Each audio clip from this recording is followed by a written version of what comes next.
బలవంతుడు ఆయుధములు ధరించుకుని తన ఆవరణమును కాచుకున్నప్పుడు అతని సొత్తు భద్రంగా ఉండును.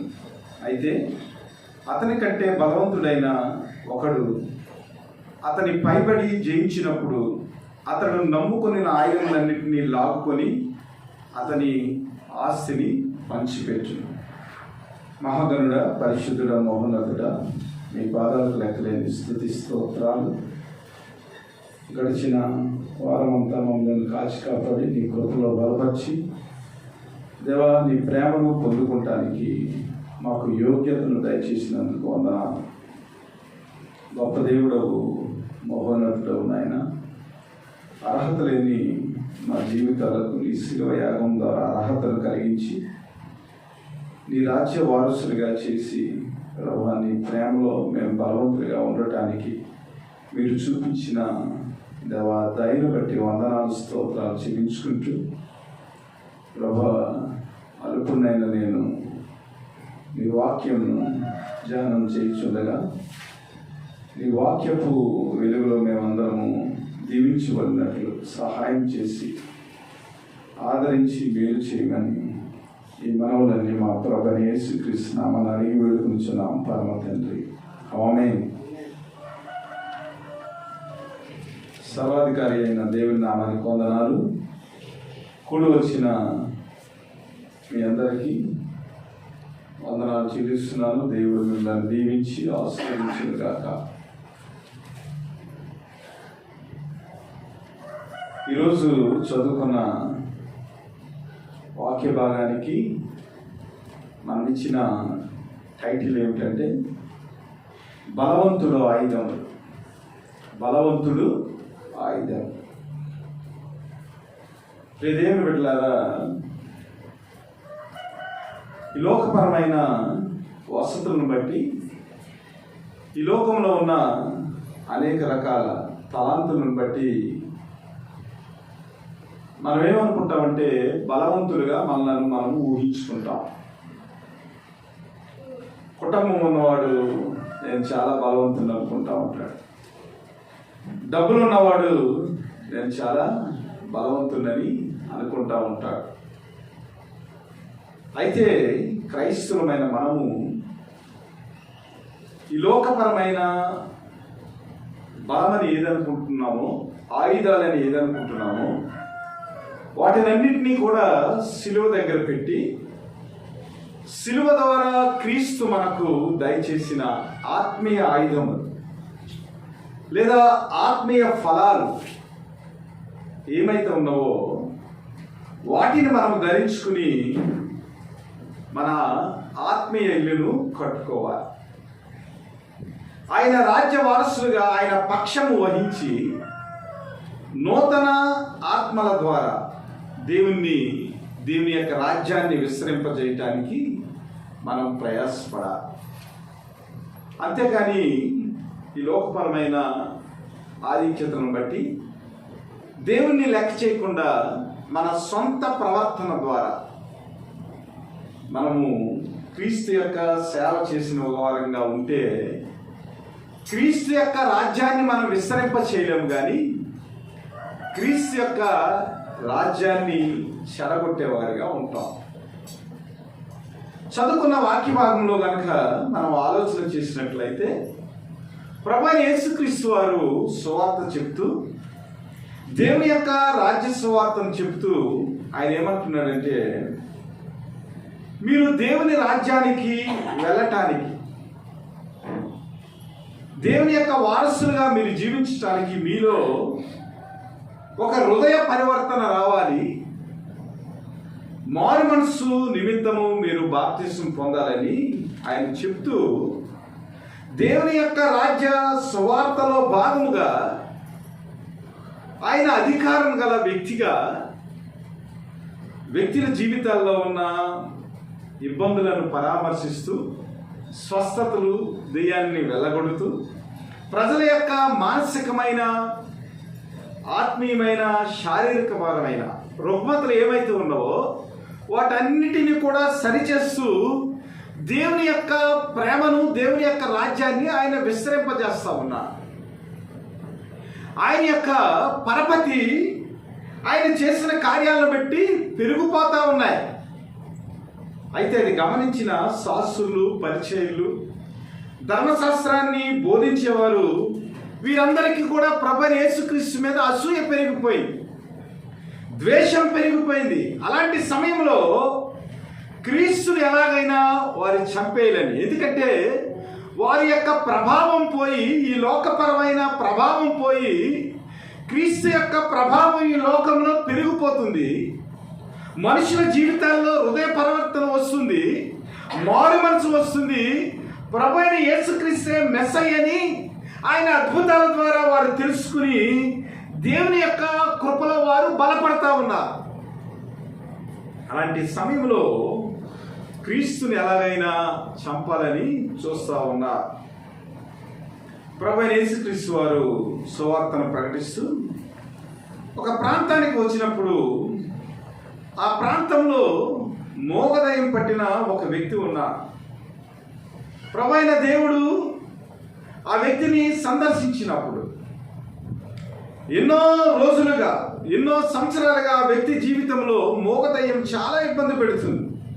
కానీ ప్రభువైన యేసుక్రీస్తు యొక్క వాక్కు చేత, మాట చేత ఆ మోగదయ్యం వాడిని వదిలి వెళ్ళిపోయిన తర్వాత ప్రజలందరూ కూడా చాలా ఆశ్చర్యపోయారు. ఏంటి ఈ వ్యక్తి చాలా రోజుల నుంచి మోగగా ఉన్నాడు? ప్రభువైన యేసుక్రీస్తు యొక్క సందర్శన వల్ల వారి జీవితాల్లో ఒక ఆశ్చర్యం జరిగిందని వీరందరూ కూడా దేవుని యొక్క కార్యాలను వారు తెలుసుకుని దేవుని వైపు తిరుగుతూ ఉన్నారు. అయితే ధర్మశాస్త్ర పండితులు, అక్కడ ఉన్న పరిచయులు, వీళ్ళందరూ కూడా ప్రభువైన యేసుక్రీస్తు మీద ఏదో రకంగా బురద జల్లాలి అని, ఇదిగో ఈయన దెయ్యాల్ని ఎలాగా వెళ్ళగొడతా ఉన్నాడంటే, దెయ్యాలకి అధిపతి అయిన బయల్జూబేలు, ఈ బయల్జూబేలు అలాగే యేసుక్రీస్తు వీరిద్దరికి ఒక బంధం ఉంది. దానివల్ల ఆ అధిపతి యొక్క అధికారం ద్వారా ప్రభువైన యేసుక్రీస్తు వారు ఈ దెయ్యాలను వెళ్ళగొడుతున్నారని అక్కడ ఉన్న శాస్త్రులు, పరిచయులు ఏం చేస్తున్నారంటే ప్రభువైన యేసుక్రీస్తుని శోధిస్తూ ఉన్నారు. ఒకవేళ నీవు దెయ్యాల అధిపతి బయల్జూబేల వల్ల నీవు దెయ్యాలను వెళ్ళగొట్టలేకపోతే పరలోకం నుంచి ఒక సూచక క్రియను మాకు చూపించు. నువ్వు దేవుని కుమారుడు అయితే, మెస్సయ్య అయితే పరలోకం నుంచి ఒక సూచక క్రియను మాకు చూపించు అని ప్రభువైన యేసుక్రీస్తును వారు శోధిస్తూ ఉన్నారు. అటువంటి తరుణంలో ప్రభువైన యేసుక్రీస్తు వారి ఆలోచన ఎరిగి వారి యొక్క దుష్ట క్రియలు ఏమిటో ఎరిగినవాడు గనక ఒక ప్రశ్న వేశాడు. అదేమిటంటే, తనకు తానే వ్యతిరేకంగా వేరుపడిన ప్రతి రాజ్యమును పాడైపోను, తనకు తానే విరోధమైన ఇల్లు కూలిపోను. సాతానును తనకు వ్యతిరేకంగా తానే వేరుపడిన ఎడ్ల వాని రాజ్యం ఎలాగ విస్తరించును? ఒక ప్రశ్న వేశాడు. ఇదిగో నేను బయల్జూబేలు దెయ్యానికి అధిపతి కాబట్టి ఆ అధిపతి యొక్క అధికారం చేత నేను ఒకవేళ దెయ్యాలను వెళ్ళగొడితే మరి దెయ్యాలు, దాని అధిపతి వీరిద్దరూ కలిసి ఉండాలి కదా. అతని యొక్క శిష్యుడిగా, అతని చేత అధికారం పొందినవాడిగా నేను ఉంటే మరి ఆ దెయ్యాలను నేను వెళ్ళగొడితే ఆ దెయ్యాల రాజ్యం ఎలాగ విస్తరిస్తుందని ప్రశ్న వేశా. మీకు అర్థమైందా? చాలా టిపికల్ కాంటెస్ట్ ఇది. ఇప్పుడు మన ఇంట్లో అందరం ఐక్యంగా ఉన్నామండి. దానికి అర్థమయ్యే దానికి ఏమన్నాడు? తనకు తానే విరోధమైన ఇల్లు కూలిపోవును. ఒకవేళ దెయ్యాలతోటి సంబంధం కలిగిన వాడు యేసుక్రీస్తు అయితే మరి దెయ్యాలను వెళ్ళగొడుతూ ఉంటే దెయ్యాలు దెబ్బలాడుకున్నట్లే కదా. వాడి రాజ్యం ఎలా విస్తరిస్తుంది? మీరు నా మీద దురాలోచన చేస్తూ ఉన్నారు. ఒకవేళ నేను బయల్జూబేల వల్ల నేను దెయ్యాన్ని వెళ్ళగొడితే వాడికి నాకు ఫైట్ వచ్చినట్లే కదా. కాబట్టి వాడి రాజ్యం ఎలా విస్తరిస్తుంది? కాబట్టి నేను మరి దెయ్యాల నుంచి అధికారం పొందిన వాడిని కాదు. ఎందుకంటే తనకు వ్యతిరేకంగా ఎవడైతే పనిచేస్తున్నాడో వాని యొక్క ఇల్లు కూలిపోతుంది అని అక్కడున్న ధర్మశాస్త్ర పండితులకు, దేవునికి వ్యతిరేకంగా ఆలోచన చేస్తున్న వ్యక్తుల మీద ఆయన ఏం చేశాడంటే ఒక ప్రశ్న వేశా. క్రైస్తవ జీవితంలో కూడా మనం ఆలోచన చేయాలి. ఒక కుటుంబంగా ఉంటున్న మనము, ఒక సమాజంగా ఉంటున్న మనము ఐక్యం కలిగి జీవించాలి. ఐక్యత లేని కుటుంబాలు, ఐక్యత లేని ఇల్లు ఏదైతే ఉందో అది సాతాను రాజ్యం ఎలాగైతే కూలిపోతుందో. ఎందుకంటే సాతాను యొక్క రాజ్యంలో వారు అధికారం కొరకు ఒక దెయ్యము, అధికారం కొరకు ఇంకొక దెయ్యాన్ని పాడు చేస్తూ ఉంటారు. అందువల్ల సాతాను యొక్క రాజ్యం ఎప్పటికీ కూడా అది వర్ధిల్లింప చేసే పరిస్థితిలోనికి వెళ్ళదు. ఎందుకంటే వాడు సాతాను యొక్క ఆలోచన ఏమిటంటే మొదటి నుంచి కూడా ప్రభు అయిన దేవుడి కంటే ఎత్తైన స్థానంలో ఉండాలని వాడు ఆలోచన చేస్తూ ఉంటాడు. వాడి యొక్క ఆలోచనే దురాలోచన. కాబట్టి వాడు క్రిందకు తోయబడ్డాడు. అదే ఆలోచన ప్రతి దెయ్యానికి ఉంటుంది. ఒక దెయ్యం మరి హెచ్చు స్థాయిలో ఉందనుకోండి, ఆ దెయ్యాన్ని పడగొడటానికి వేరొక దెయ్యం ప్రయత్నం చేస్తూ ఉంటుంది. కాబట్టి వాడి యొక్క రాజ్యం అనగా బయల్జూబేల్ అనగా సాతానికి సాదృశ్యము. ఈ సాతాను యొక్క రాజ్యము ఎప్పటికీ కూడా వర్ధిల్లదు. ఎందుకంటే వారి మధ్య ఐక్యత అనేది లేదు.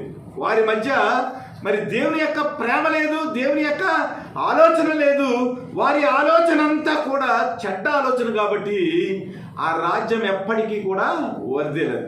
కాబట్టి క్రైస్తవ కుటుంబాలలో కూడా ఏదైతే అనైక్యత ఉందో, ఏదైతే దురాలోచన ఉందో, ఏదైతే మన కుటుంబాన్ని విచ్ఛిన్నం చేసే ఆలోచన ఉందో, ఆ ఆలోచన మనం ఏం చేయాలంటే దేవుని యొక్క ఐక్యత చేత దాన్ని మనము చెడగొట్టాలి. ఎందుకంటే ఐక్యత లేని కుటుంబాలు, ఐక్యత లేని సంఘాలు, ఐక్యత లేని సమాజాలు, ఐక్యత లేని కూటములన్నీ కూడా నాశనం అయిపోతాయి. ఒకరి ఇంటిలో ఎప్పుడైతే ఐక్యత లేదో అప్పుడు ఆ ఇల్లు కూలిపోతుంది కదా. అలాగే సాతాను యొక్క రాజ్యము ఎలాగ వర్ధిల్లుతుందని వారికి ప్రభువైన యేసుక్రీస్తు వారు ప్రశ్న వేశారు. 133వ కీర్తనలో ఒక మాట ఉంటుంది.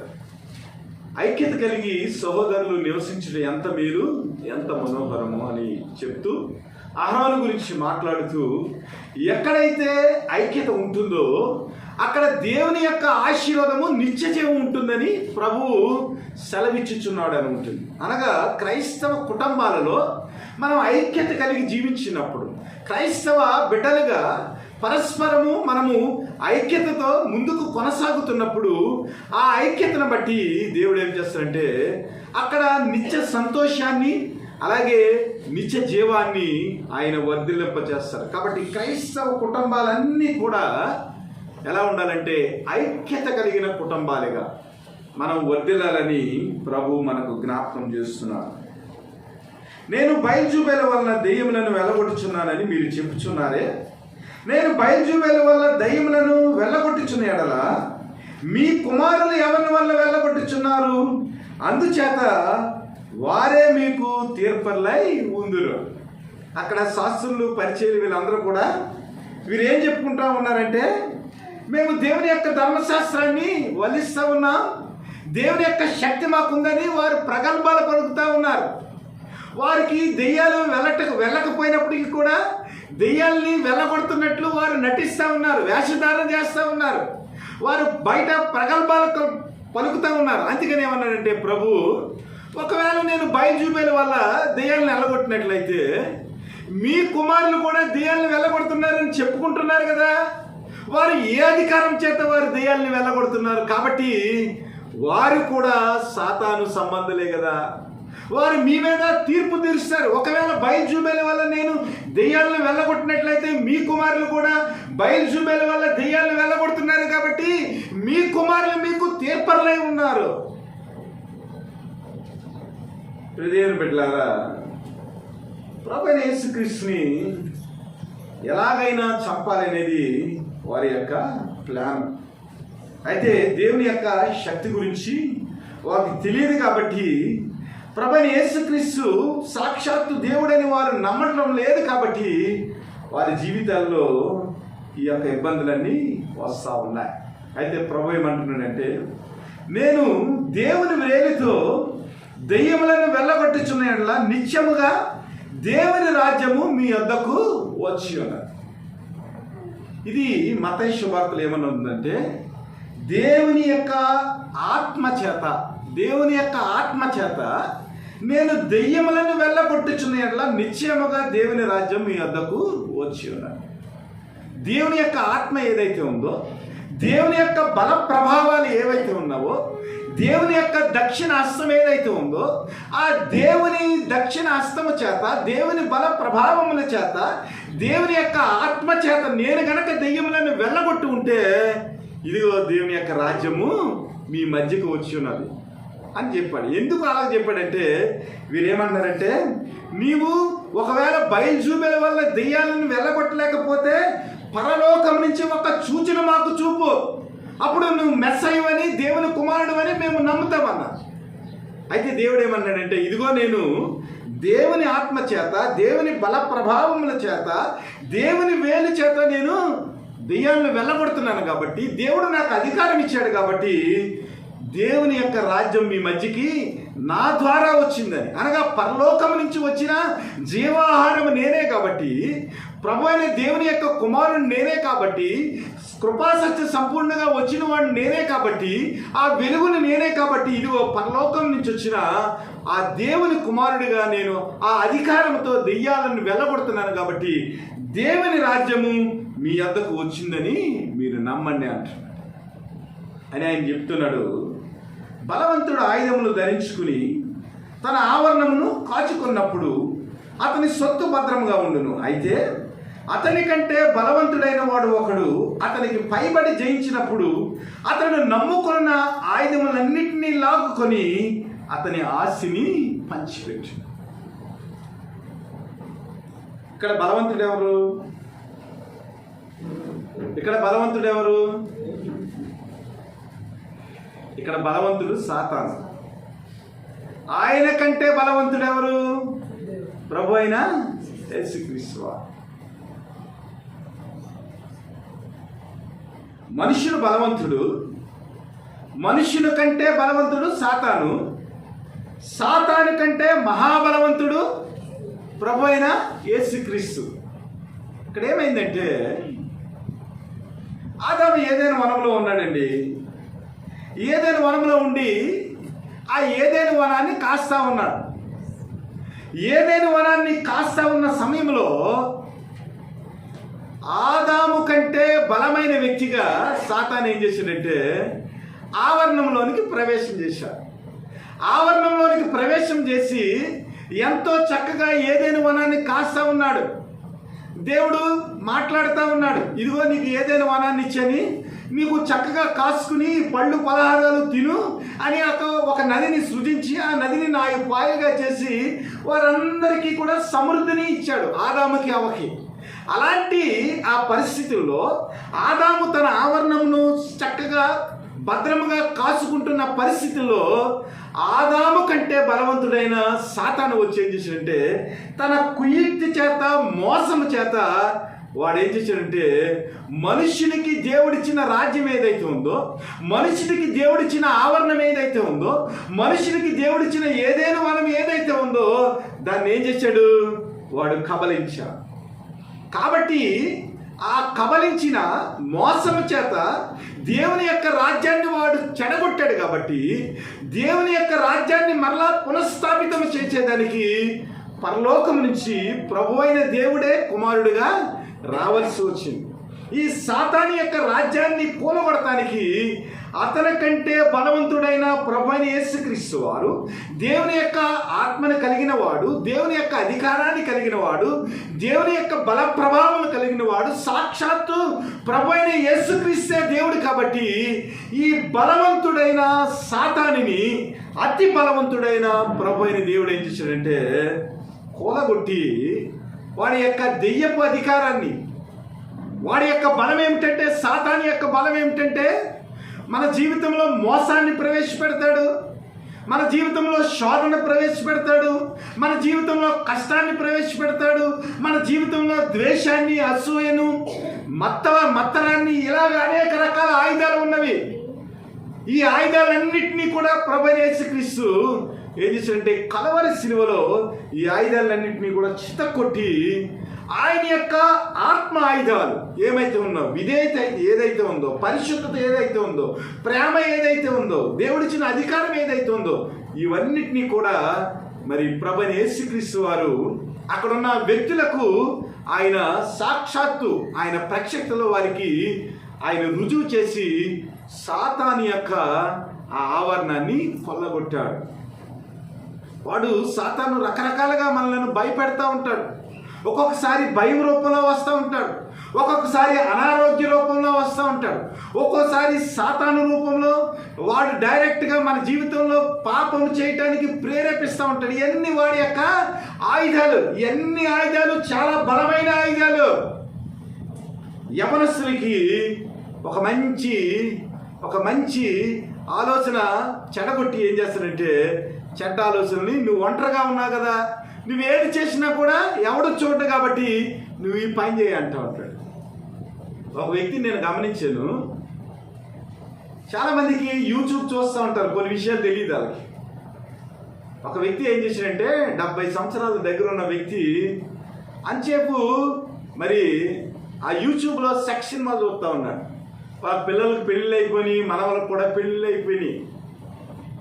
ఒకసారి తన కూతురు చూసిందనమాట. చూస్తూ ఉంటే యూట్యూబ్ చూస్తూ ఉంటే దానికి సంబంధించిన అశ్లీలమైన దృశ్యాలన్నీ వస్తూ ఉన్నాయి. మీకు తెలియని విషయం ఏంటి తెలుసా? చాలామందికి తెలియదు.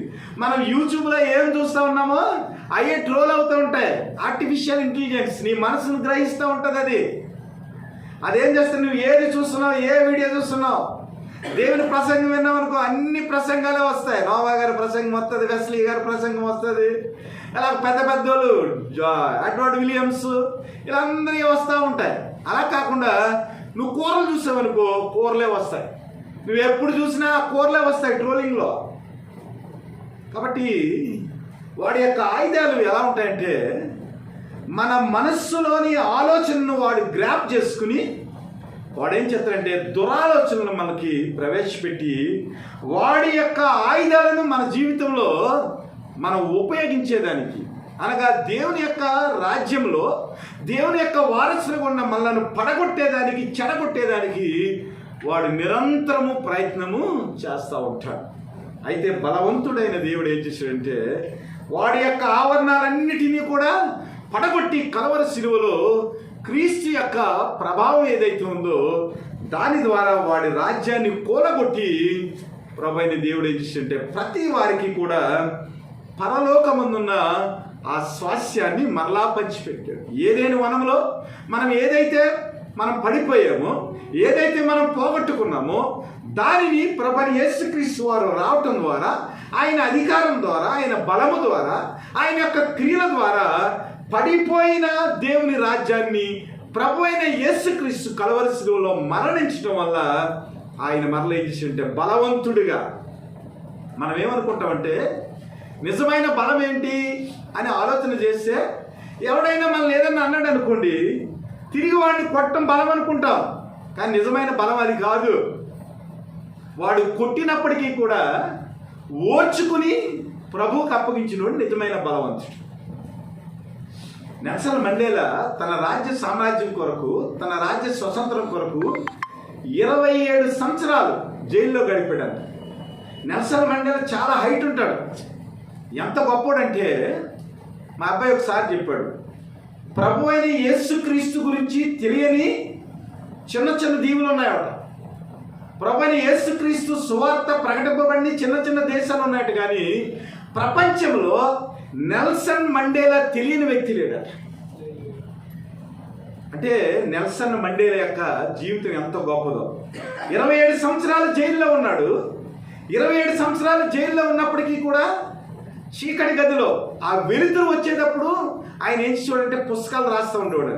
ఆయన 6 అడుగులు ఉంటాడు, కానీ ఆయనకి ఇచ్చిన జైలు ఇంచుమించు 5 అడుగులే పొడవు ఉంటుంది. అలాగే 27 సంవత్సరాలు. ఒకసారి ఒక సైనికుడిని ఆయన దాహం అడిగితే ఆ సైనికుడు ఏం చేశాడంటే తన యొక్క ఆ మూత్రాన్ని అతని నోట్లో పోసేటట్టు, నెల్సన్ మండేలా నోట్లో.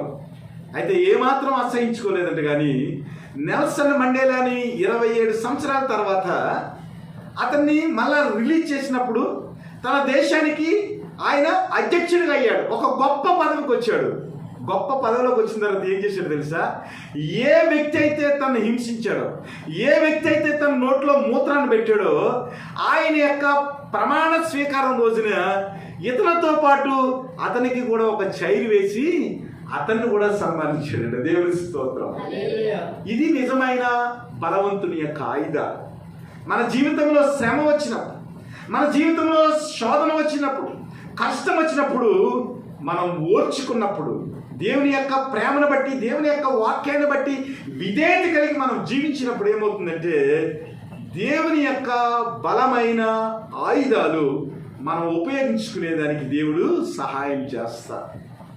కాబట్టి ఇక్కడ ఈ లోకపరమైన ఆయుధాలు కాదు, కానీ ప్రభువైన యేసుక్రీస్తులో ఉన్న ఆయుధాలు ఏవైతే ఉన్నావో ఆ ఆయుధాలను మనం ప్రవర్తించడం ద్వారా, క్రీస్తు యొక్క వాక్యాన్ని బట్టి ఇతరులకు మనం కనిపించడం ద్వారా నిజమైన బలవంతులుగా మనం ఈ లోకంలో లెక్కింపబడతాం. దీని గురించి ఒక మాట చూద్దాం.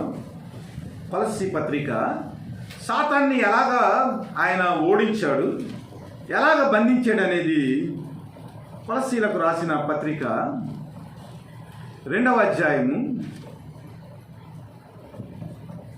13 నుంచి 15 వచనాలు చదవండి. మరియు అపరాధం వలనను శరీరమందు సున్నతి పొందక ఇండుట వలనను మీరు మృతులై ఉండగా దేవుడు వ్రాతపూర్వకమైన ఆజ్ఞల వలన మన మీద రుణముగాను మనకు విరోధముగాను నుండిన పత్రములను మేకలతో సిలువకు కొట్టి దాని మీద చీరాతను తుడిచివేసి మనకు అడ్డము లేకుండా దాన్ని ఎత్తివేసి మన అపరాధములన్నిటినీ క్షమించి ఆయనతో కూడా మిమ్మును జీవింపచేసెను.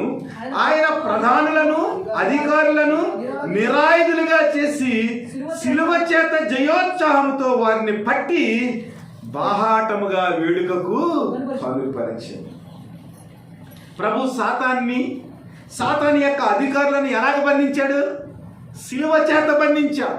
అనగా శ్రమను భరించడం ద్వారా, ఆయన రక్తాన్ని కార్చడం ద్వారా, ఆయన యొక్క శరీరము దున్నబడటం ద్వారా ఆయన ఏం చేశాడంటే మన మీద ఉన్న పాపములన్నిటికీ ఆయన రుసుము చెల్లించి ఆయన సిలువ మేకులతో మన మీద ఉన్న పత్రాలన్నిటినీ కూడా చేరోతను, మన మీద ఏదైతే అభండాలు ఉన్నావో, మన మీద సాతాను ఏదైతే ఫిర్యాదు చేసిందో, మనలో ఉన్న లోపాలను బట్టి వాడు మనం మరణించడానికి అర్హతగా వాడు చూపించాడో అవన్నిటిని కూడా ప్రభు యేసుక్రీస్తు వారు ఏం చేశారంటే తన శ్రమల ద్వారా సిలువలో వారందరినీ కూడా ఏం చేశారంటే నిరాయుధులుగా చేశారు.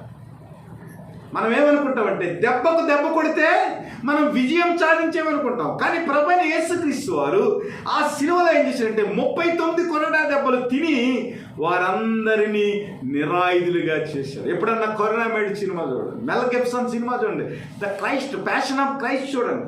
39 కొరడా దెబ్బలు కొట్టి కొట్టి కొట్టి అలిసిపోయి వారే ప్రభువైన యేసుక్రీస్తుని సిలువేసేశారు తప్ప ప్రభువైన యేసుక్రీస్తు వారు ఏం చేశారంటే అలాగే భరించారు. వీరు ఏమి చేస్తున్నారో వీరు ఎరుగురు కనుక ప్రభు వీరిని క్షమించాను. ఆ మాటతో వారు ఏమయ్యారంటే వారందరూ కూడా నిరాయుధులుగా అయిపోయారు. ఏమీ చేయలేని పరిస్థితులు. ఇదేంటి, వీడు మనం కొడతా ఉంటే, వీడిని ద్వేషిస్తూ ఉంటే, వీడిని పిడిగుద్దులు గుద్దుతూ ఉంటే వీరేమి చేస్తున్నారో వీరు ఎరుగరు కనుక వీరిని క్షమించమన్నాడని వారు ఏం చేశారంటే ప్రభు అయిన యేసుక్రీస్తుకి వారు ఏం చేశారంట సరెండర్ అయిపోయారు. ఆయన కలవరి సిలువలో చూపించిన సహనాన్ని బట్టి, ఆయన ప్రేమను బట్టి, ఆయన విధేయతను బట్టి, ఆయన అధికారాన్ని ఏమాత్రము ఉపయోగించుకోకుండా అక్కడ దెయ్యాలను వెళ్ళగొట్టేటప్పుడు దేవుని అధికారాన్ని ఉపయోగించాడు. స్వస్థతలు జరిగేటప్పుడు దేవుడిచ్చిన బలాన్ని ఉపయోగించాడు.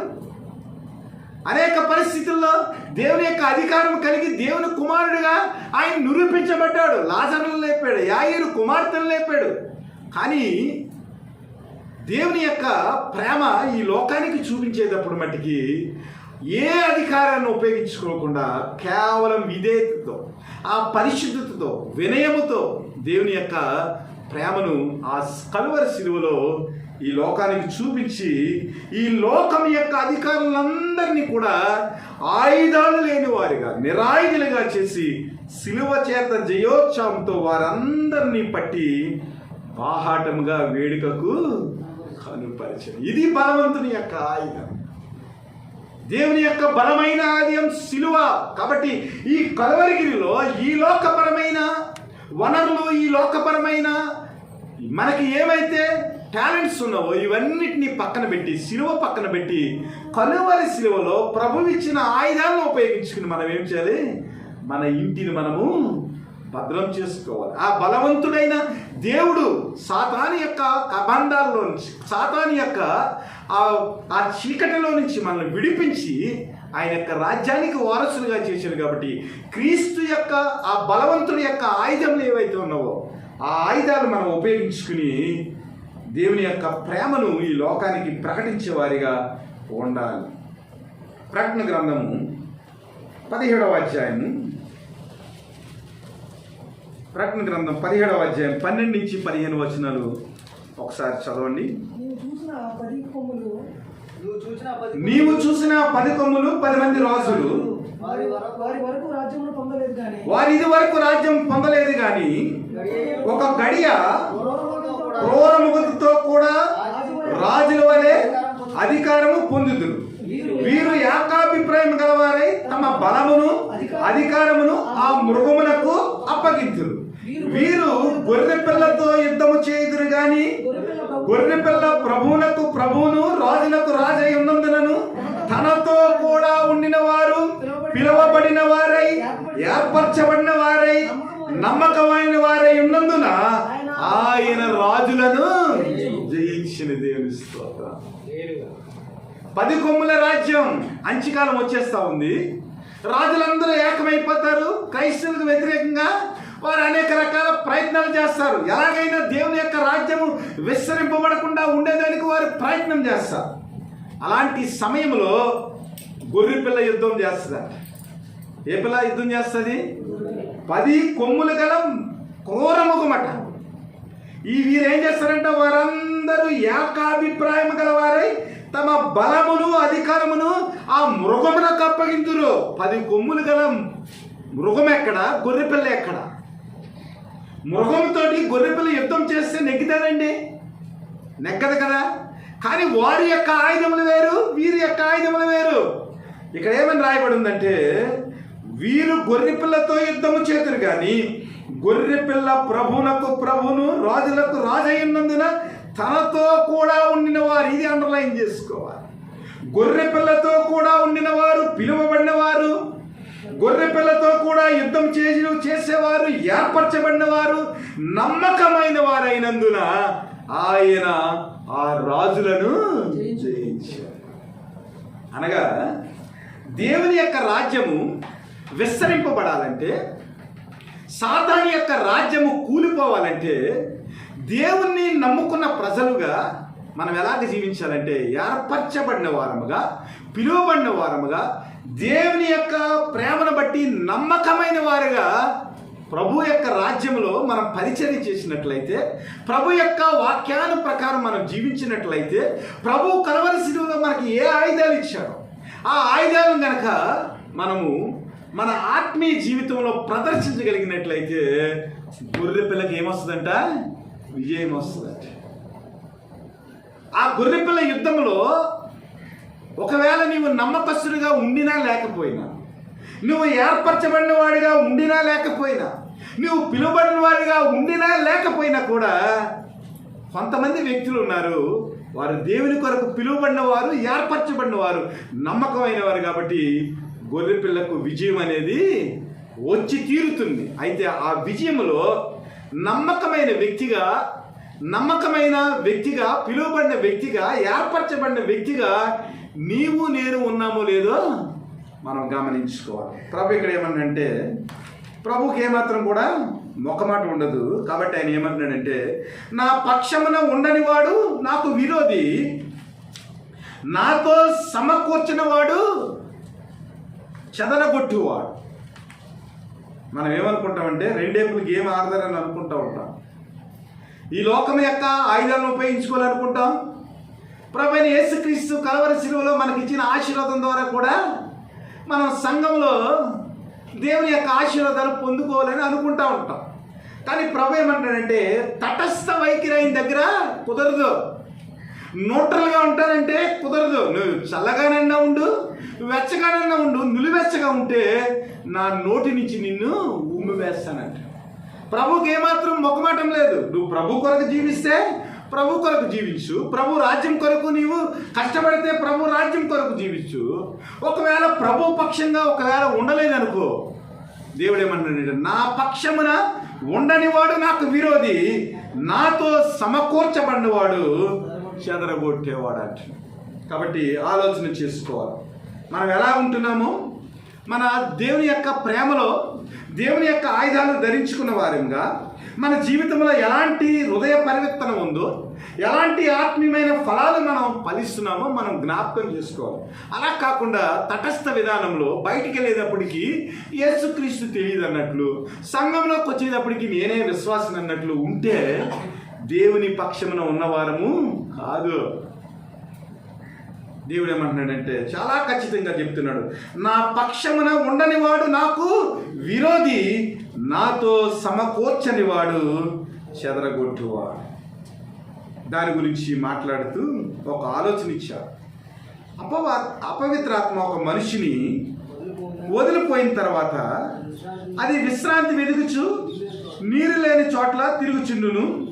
విశ్రాంతి దొరకనందున నేను విడిచి వచ్చిన నా ఇంటికి తిరిగి వెళ్ళుదుననుకుని వచ్చి ఆ ఇల్లు ఊడ్చి అమర్చి ఇండుట చూసి వెళ్ళి తనకంటే చెడ్డదైన మరి 7 అపవిత్రాత్మలను వెంటబెట్టుకుని వచ్చును. అవి అందులో ప్రవేశించి అక్కడనే కాపురముండును. అందుచేత ఆ మనుష్యుని కడపటి స్థితి మొదటి దానికంటే చెడ్డదగునని చెప్పాను. నేను దేవుని నమ్ముకున్నాను, దేవుని యొక్క ప్రేమ నాకు అర్థమైంది, కానీ దేవుని వాక్య ప్రకారం నేను జీవించాను. నేను బాప్తిస్మం పొందాను కదా, ఆరాధనకు వెళ్తా ఉన్నాను కదా, కానుకలు ఇస్తున్నాను కదా అని అక్కడితోటే సరిపెట్టుకుని దేవుని వాక్య ప్రకారం నువ్వు జీవించినట్లయితే, మోకదయం వెళ్ళిపోయిందండి. మోకదయం వెళ్ళిపోయిన తర్వాత వాడు ఏం చేయాలి? దేవుని యొక్క ప్రేమను వాడు గమనించి దేవుని యొక్క ప్రేమలో వాడు దేవుని యొక్క వాక్యం చేత బలపడి వాడు తన జీవితాన్ని దేవుని కొరకు అంకితం చేసి జీవించాలి.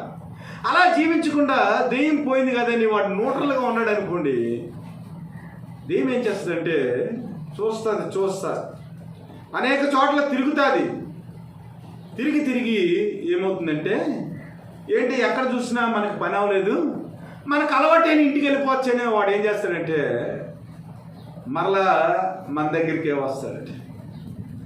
మనం ఏం చేసాం? రక్షణ పొందాం, మన హృదయాన్ని పరిశుభ్రపరచుకున్నాం, చాలా చక్కగా మన ఇల్లంతా ముగ్గులు పెట్టి హ్యాపీగా సుందకరించి చక్కగా పెయింట్స్ వేసాం. కానీ ఆ శుద్ధి చేయబడిన గృహంలో ప్రభువైన యేసుక్రీస్తుని మనం ఆహ్వానించలేదనుకో, 24వ కీర్తన ఉంటుంది, పురాతనమైన గుమ్మములారా ఇదిగో నీ రాజు ప్రవేశించినట్లు మీరు స్తుతిగానం చేయండి, మీ తలుపులను మీ గుమ్మలను మీరు ఎత్తండి.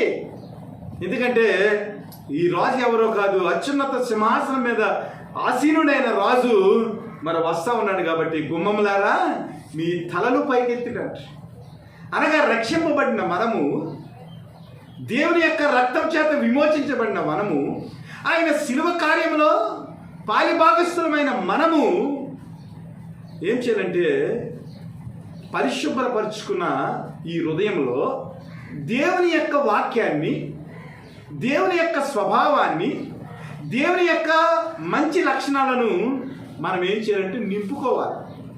దేవుని పోలిన పిల్లలుగా జీవించడం మొదలు పెట్టాలి. అలాగ మొదలుపెట్టినప్పుడు ఏమవుతుందంటే ఆ సాతాను వెళ్ళిపోయిన దెయ్యం వచ్చి, అమ్మో వీడు ఇల్లు శుభ్రపరచుకున్నాడు, శుభ్రపరచుకుని ఆ ఇంటి నిండా దేవుని యొక్క వాక్యాన్ని నింపేసుకున్నాడు, తన హృదయంలో మొత్తం దేవుని యొక్క వాక్యాన్ని నింపేసుకుని వీడు జీవిస్తూ ఉన్నాడు. ఎక్కడికి వెళ్ళినా దేవుని వాక్యంతో, దేవుని పాటలతోటి, దేవుని యొక్క సహవాసంలో ఎదుగుతున్నాడు. ఆ ఇంట్లోకి వెళ్ళటానికి మనకి వీలు లేదని వాడు ఏం చేస్తాడు, బయటికి వెళ్ళిపోతాడు. అలా కాకుండా మనం ఇల్లు అమర్చి దేవుని ఆహ్వానించకుండా, దేవుని యొక్క వాక్యాన్ని మన హృదయంలో పదిలపరచుకోకుండా ఉన్నట్లయితే వాడు ఏం చేస్తాడంటే, అలవాటైన ఇల్లే కదని వెంటనే వచ్చి, ఒరే బాబు, ఆ ఇంటి గురించి నాకు తెలుసు, ఇంతకుముందు ఆ ఇంటిలో నేను 10 సంవత్సరాలు జీవించాను, లేకపోతే ఆ వ్యక్తికి 35 సంవత్సరాలు, ఆమెకు 35 సంవత్సరాలు వచ్చే వరకు ఆ వ్యక్తితోనే నేను జీవించాను, ఆ వ్యక్తితో నాకు చాలా సంబంధాలు ఉన్నవి, ఆ వ్యక్తి యొక్క మనస్తత్వం, ప్రవర్తన నాకు అంతా తెలుసు. నేనే కాదురా, మీరందరూ వచ్చేసిన ఆ వ్యక్తి మీకు మంచి అవకాశం ఇస్తుందని ఈ వెళ్ళిపోయిన దెయ్యం ఏదైతే ఉందో, వెళ్ళిపోయిన అపవిత్రాత్మ ఏదైతే ఉందో, అది ఏం చేస్తాడంటే మరి 7 అపవిత్ర మరి ఆత్మలను తీసుకొచ్చి అలికిన లేదా చక్కగా ఉన్న ఈ హృదయంలో వాడు ఏం చేస్తాడంటే తిట్ట వేస్తాడు.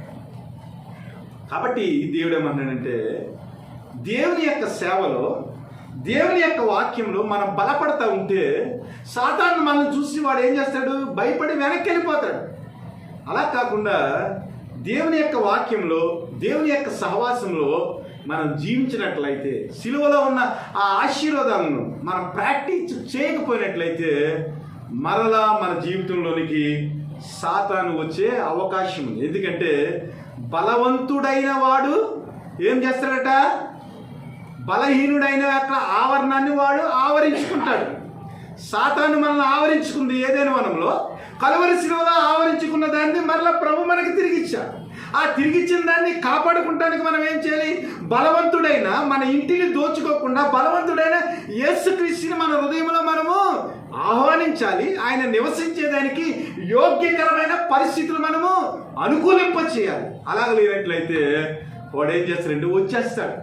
ఇలా చూస్తాడు, మన హృదయంలో, మన ఇంటిలో యేసుక్రీస్తు లేడు అనుకో, ఓకే, నన్ను మరి పడగొట్టేవాడు లేడు, ఈ మనుషుని నేను పడగొట్టగలను కాబట్టి అని వాడు వచ్చేది చేస్తాడంటే మన ఇంటిలో అక్కడ ఏముందంటే అవి అందులో ప్రవేశించి అక్కడనే కాపరముండును. అందుచేత ఆ మనుష్యుని కడపటి స్థితి మొదటి దానికంటే చెడ్డదారు.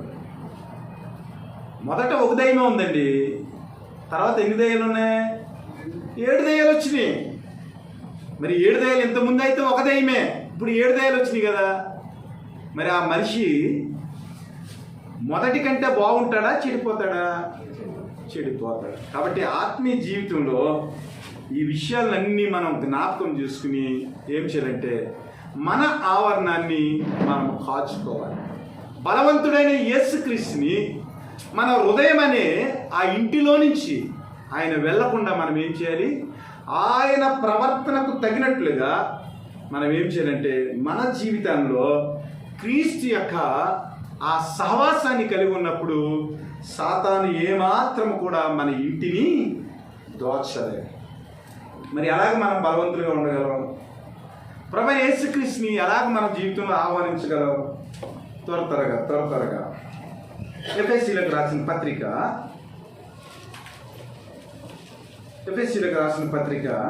5వ అధ్యాయం 1-9 కావున మీరు ప్రియులైన పిల్లల వలె దేవుని పోలి నడుచుకునుడి. క్రీస్తు మిమ్మల్ని ప్రేమించి పరిమళ వాసనగా ఉండుటకు మన కొరకు తను తానే దేవునికి అర్పణగాను బలిగాను అప్పగించుకును. అలాగనే మీరును ప్రేమ కలిగి నడుచుకునుడి. మీలో జారత్వమే గాని, ఏ విధమైన అపవిత్రతే గాని, లోభత్వమే గాని వీటి పేరైనను ఎత్తకూడదు. ఇదే పరిశుద్ధులకు తగినది. అనగా మనము దేవుని యొక్క నివాసముగా నివసించేదానికి దేవుడు ఇచ్చేదంటే ఇక్కడ ఒక ఆర్డర్ ఇచ్చాడు. ఎలాగ నడుచుకోవాలి, దేన్ని ప్రేమించాలి, ఎలాగ పరిశుద్ధత కలిగి మన జీవితంలో ఎలాగ క్రీస్తు యొక్క ఆ పరివర్తన ఇతరులకు చూపించాలనేది ఇక్కడ మాట్లాడతాం. కృతజ్ఞత వచనమే మీరు ఉచ్చరింపవలనే కానీ మీరు బూతులైనను, పోకిరి మాటలైనను, సరసోక్తులైనను ఉచ్చరింపకూడదు. ఇవి మీకు తగవు. ఇక్కడ పరిశుద్ధులకు తగినవేమో పైన చూపించారు. దేవుని పిల్లల వలె మీరు ఆయనను పోలి ప్రియులైన పిల్లల వలె నడుచుకొనుడి, ప్రేమ కలిగి నడుచుకొనుడి. కృతజ్ఞత వచనము చెప్పుడు. ఇవన్నీ కూడా పరిశుద్ధులకు తగినవి, పరిశుద్ధులకు తగినవి. అనగా మన జీవితంలో, మన హృదయం అనే ఇంటిలో సాతాను రాకుండా మనం ఏం చేయాలి? క్రీస్తును పోలిన పరిశుద్ధమైన పిల్లల్లాగా జీవించాలి. అలా కాకుండా మనకు తగిన విషయాలు కొన్ని ఉన్నాయి. అనగా మరి వెళ్ళిపోయిన దెయ్యం 6 దెయ్యాలు తీసుకుని వచ్చేలాగా మన ఇల్లు ఉందనుకోండి, ఇవన్నీ కూడా మన ప్రవర్తనలో కనబడుతూ ఉంటాయి. అవి ఏమిటంటే, మీరు బూతులైనను, పోకిరి మాటలైనను, సరస్వక్తులైనను ఉచ్చరింపకూడదు, ఇవి మీకు తగవు. వ్యభిచారి అయినను, అపవిత్రుడైనను, విగ్రహారాధికుడైన, లోబి అయినను క్రీస్తు యొక్కయు దేవుని యొక్క రాజ్యమునకు వారసుడు కాదు. మళ్ళా అక్కడ రాజ్యాన్ని పెట్టాడు దేవుడు. చూస్తాడండి సాతానుగాడు, మనం బూతులాడుతున్నామండి, పోకిరి మాటలు మాట్లాడుతున్నామండి, ఉచ్చరింపకూడని అన్ని ఉచ్చరిస్తున్నామండి, అపవిత్రమైన మాటలండి, విగ్రహారాధన అండి, అంటే దేవునికి ఇవ్వాల్సిన స్థానాన్ని ఇవ్వకుండా మరి ఈ లోకపరమైన విషయాలకి మనం స్థానాన్ని ఇస్తున్నామండి. అలాగే ప్రేమ కలిగి దేవుడిని నడుచుకోమంటే మనము ఎవరికి ఏ విధమైన సహాయం చేయకుండా మనమే దాచేసుకుంటున్నాం, లోభత్వంలో ఉంటున్నామండి.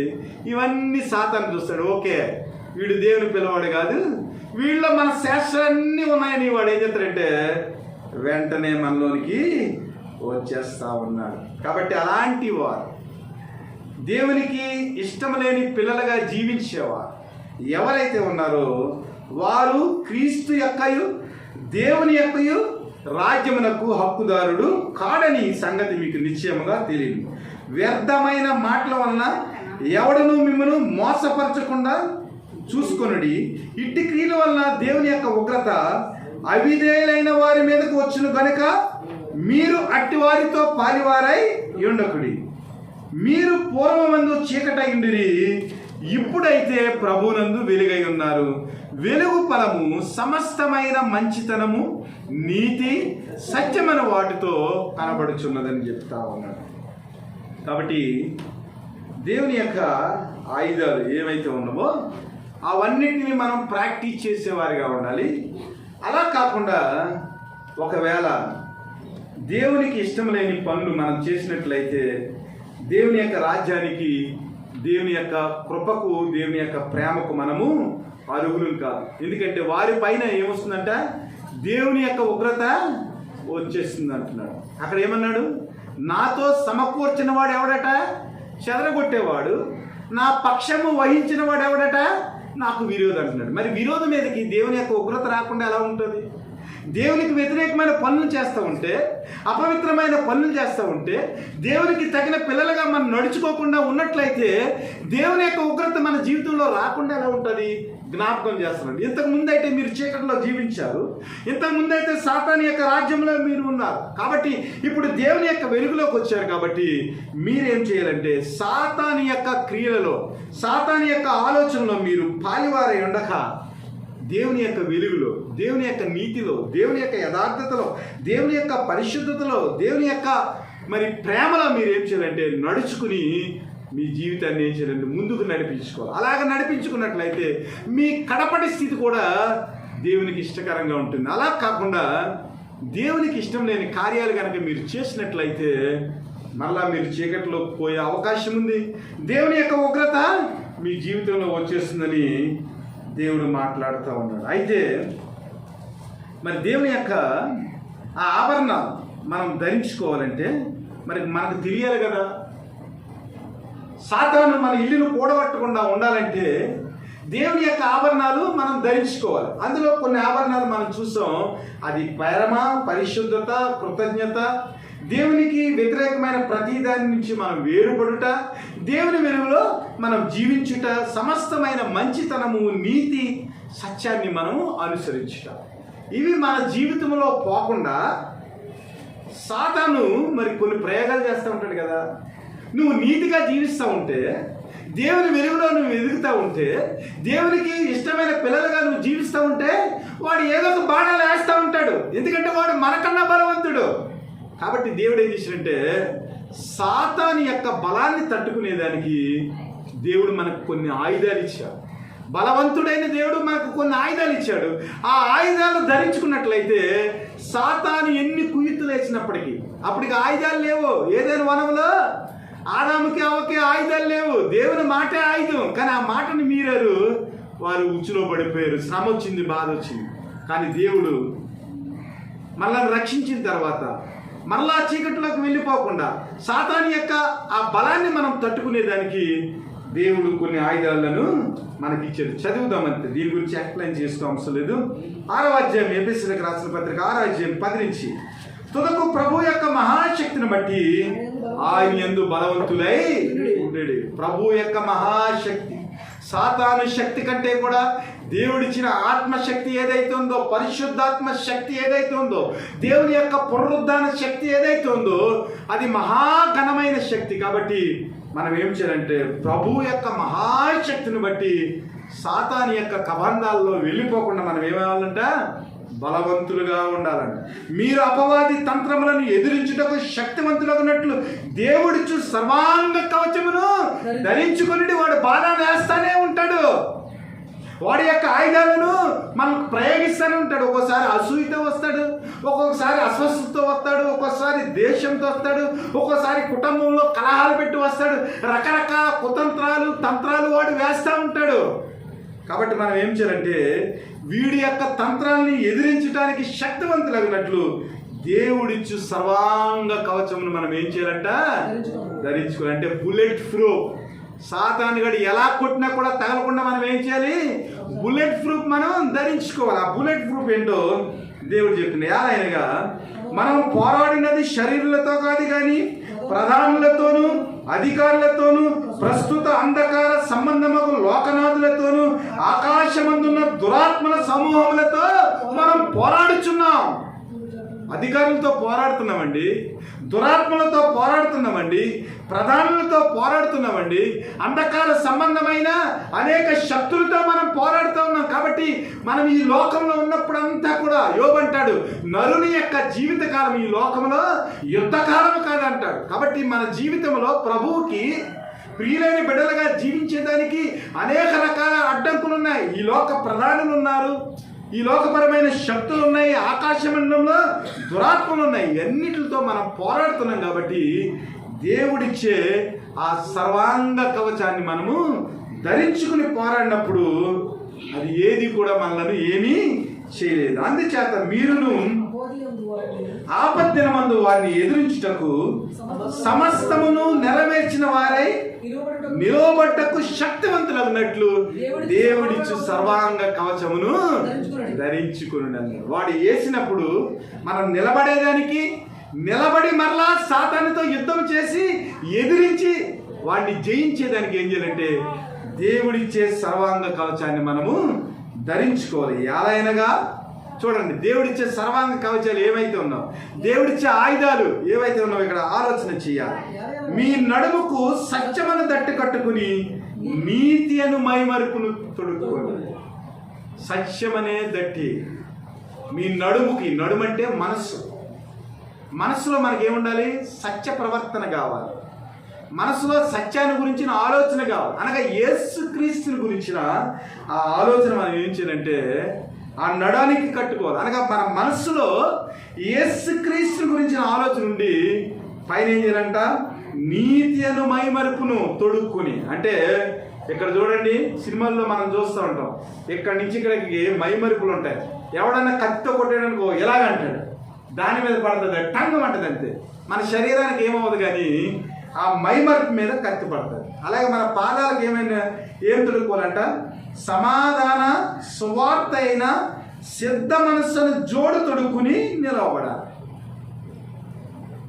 ఒక్కొక్కసారి ఏం చేస్తారంటే జనాలు మన ఉద్రేకపరుస్తూ ఉంటారు. ఏంట్రాడు అలాగన్నాడు, వాడికి సమాధానం చెప్పవా, వాడికి మనకి ఎంత క్రైస్తవుడు అయితే మట్టికి అలా ఊరుకుంటావురా, తల ఉంచుకుంటావురా, అలాగే వెళ్ళిపోతావా, ప్రభు ఆ చెంప కొట్టమంటే ఈ చెంప చూపించమన్నాడు కదా,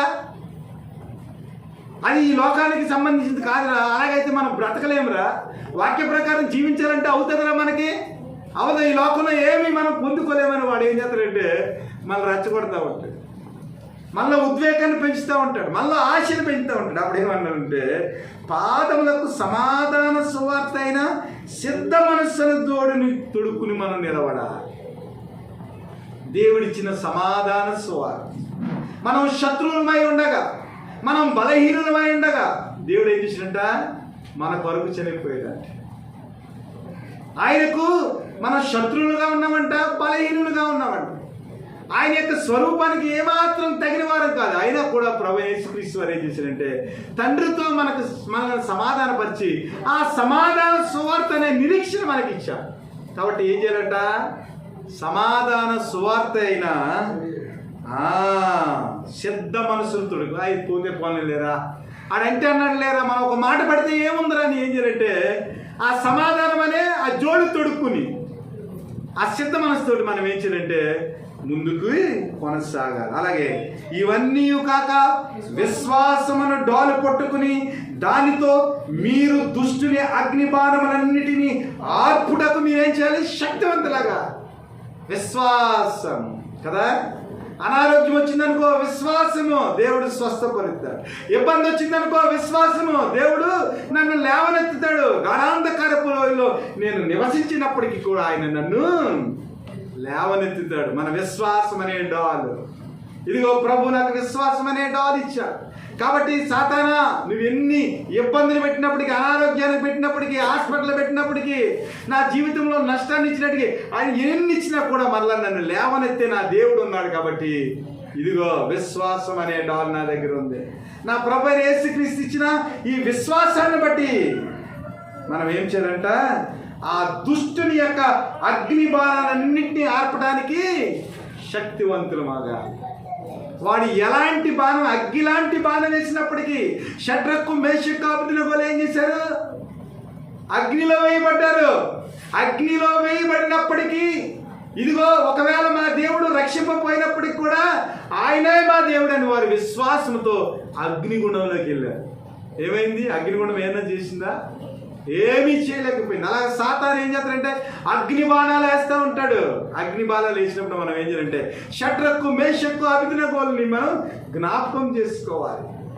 జ్ఞాపకం చేసుకున్నప్పుడు ఆ విశ్వాసం చేత వాడేసే ప్రతి అగ్ని బాణాన్ని మనము ఎదుర్కొంటానికి శక్తివంతులు అవుతాం. మరియు రక్షణను, శిరస్త్రాణమును, దేవుని వాక్యమును, అగ్ని ఆత్మ ఖడ్గమును ధరించుకొనుడి అంట కదా.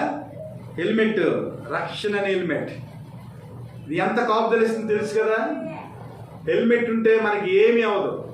అనగా యేసుక్రీస్తు యొక్క రక్తంలో ఎవడైతే విమోచించబడ్డాడో వాళ్ళందరికీ హెల్మెట్ ఉంది. పరలోక రాజ్యం ఉంది. ఈ లోకంలో చచ్చిపోయినప్పటికి కూడా మరలా ప్రభువైన యేసుక్రీస్తు వచ్చినప్పుడు లేస్తామరా బాబు, మాకు హెల్మెట్ ఉంది. ఒరే సాతాను, నువ్వు ఏదో ఇబ్బంది పెడతారనుకుంటున్నావు, ఒరే నువ్వు ఒకవేళ చంపేసినా కూడా మరలా మేము లెగిస్తావురా. ఎందుకంటే క్రీస్తులో మేము రక్షింపబడ్డా హెల్మెట్ మాకుంది, ఆ రక్షణ కవచము మాకుంది, ఆ శిరస్త్రాణం మాకు ఉంది, రక్షణ అనే హెల్మెట్ మాకు ఉంది. కాబట్టి మీరు ఏమి చేసినా కూడా మాకు ఏమి అవ్వదు. పౌలు గారు అంటారు రోమాపత్రిక 8వ అధ్యాయంలో, కరువైనను, కాటకమైనను, ఖడ్గమైనను, మరణమైనను, అనారోగ్యమైనను ప్రభు యొక్క ప్రేమ నుండి మనలను ఎడబాపగలవా? దేవుని యొక్క రక్షణ నుంచి మనల్ని ఏది వేరు చేయగలదండి? ప్రభు ఇచ్చిన పరలోకం నుంచి ఏది వేరు చేయగలదండి? ఒకసారి రక్షింపబడిన వాడు ఈ లోకంలో చనిపోయినప్పటికీ నా యందు విశ్వాసం ఉంచేవాడు, వాడు చనిపోయినని తిరిగి బ్రతికి విశ్వాసం ఇచ్చేవాడు ఎన్నటికీ చనిపోడు. ఇది రక్షణ అనే హెల్మెట్. కాబట్టి ఆ హెల్మెట్ మనం ధరించుకున్నప్పుడు, నిజమైన రక్షణ అనే ఆ శిరస్త్రాణాన్ని మనం ధరించుకున్నప్పుడు, దేవుని వాక్యం అనే ఆత్మ ఖడ్గాన్ని మనం ధరించుకున్నప్పుడు సాతాను యొక్క ప్రతి విధమైన బాణాలను మనము ఆర్పగలం. ప్రభు యేసుక్రీస్తు 40 రోజులు ఆయన ఉపవాసం అడిగో రొట్టెని రాయిని తీసుకొచ్చి రొట్టెకి ప్రార్థన చేసి, రొట్టెగా అయిపోతుంది నువ్వు తినేసే, ఆకాశంలోకి వెళ్ళి నువ్వు దూకేసే, రకరకాలుగా శోధించాడు దేవుణ్ణి. దేవుడు ఏం చేశాడంటే వాక్యం అనే ఖడ్గంతో నీ దేవుడని యెహోవాను శోధించకూడదని ఉంది కదా, నువ్వేంటి చెప్తావు, నాకు చెప్తావేంటి వాక్యం. కాబట్టి మనకు శోధన కలిగినప్పుడు, వాడు బాణాలు వేసినప్పుడు మనం ఏం చేయాలి? వాక్యం అనే ఆత్మ ఖడ్గాన్ని పట్టుకోవాలి.